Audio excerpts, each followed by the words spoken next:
Hey there, this is Dr. Evan Osar with the Institute for Integrative Health and Fitness Education.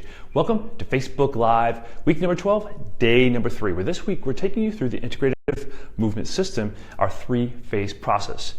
Discover, and that's where we discover our client's history. We take a thorough history of their goals. Obviously, their functional goals drive everything we do, and then also their medical history, because that will help dictate some of the posture and movement assessments that we do with our clients.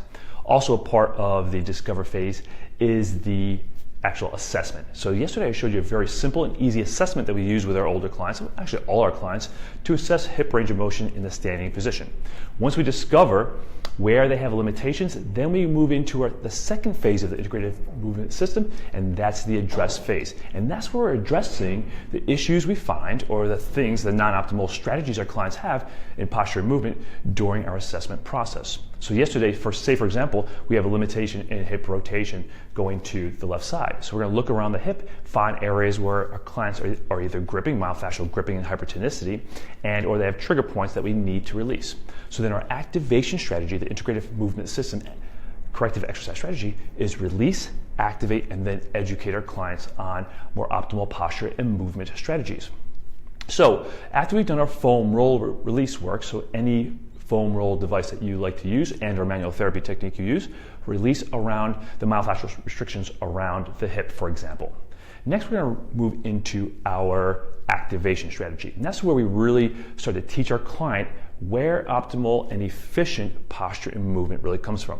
So here's a little sequence we take our clients through. So we've done our myofascial release. Now we're going to move into more of the activation sequence.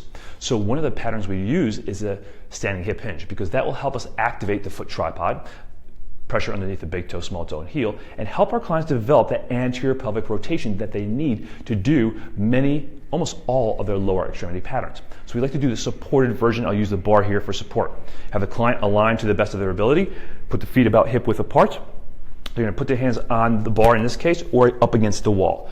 I'm going to have them breathe in, and as they breathe out, they sit back and into their hips. So I'm teaching them how to get anterior pelvic rotation, keep that thoracolpelvic cylinder or the TPC aligned, and then they breathe in to come back upright, and then breathe out to sit back in the hips.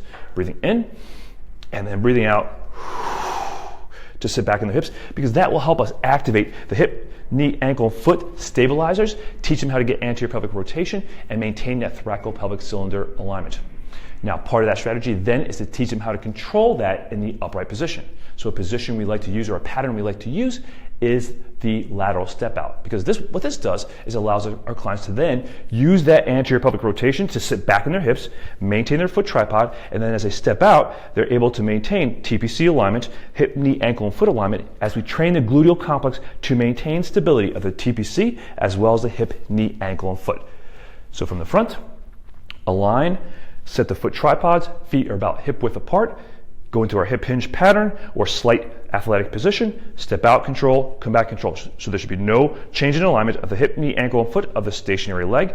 And then as our clients develop competency in this pattern, we just put a band around their knees so it's a little more challenging. So that's how we start the corrective exercise strategy. First, release where they have myofascial restrictions, activate. So we use the supported hip hinge, and then we moved into the lateral step out, and then ultimately we put a band to make it a little more challenging as our clients develop awareness and control of their TPC, thoracolpelvic cylinder, as well as the hip, knee, ankle, and foot complex.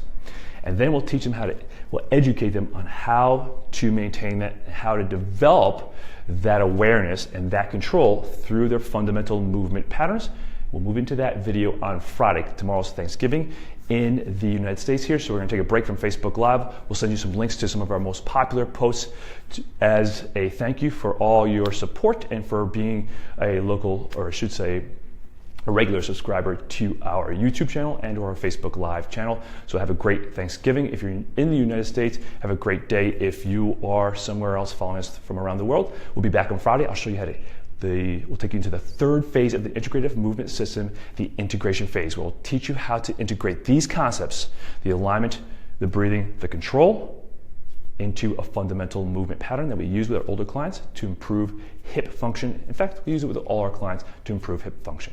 So thanks for watching. Thanks for joining us. Have a great day. And we'll see you tomorrow, I should say on Friday, at Facebook Live. This is Dr. Evan Osar with the Institute for Integrative Health and Fitness Education.